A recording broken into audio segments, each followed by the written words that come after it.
Plum বিল আছে, এটা খোলাও যাবে, খোলা নিতে পারবে।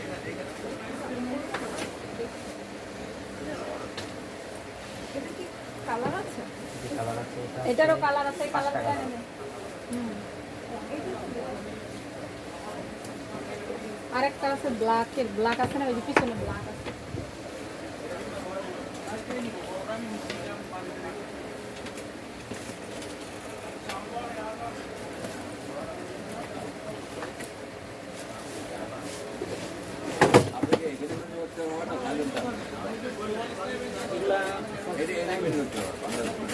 না না, চাইনিজ, অরিজিনাল চাইনিজ। বাংলাদেশিগুলো আপনি যে ভিতরটা দেখলে বুঝতে পারবেন, তো চেনের কালার থাকে অন্যরকম, ভিতরের কাপড় অন্যরকম, সেলাই ভালো থাকে না। হ্যাঁ, আপনি ঘুরে সমস্যা নাই স্যার, আমি আপনাকে বলি বাংলাদেশে ম্যানুফ্যাকচার আপনি দেখলেই বুঝবেন। ভিতরেরই দেখলেই বুঝবেন। থাইল্যান্ডের জুতা কিনতে কিনতে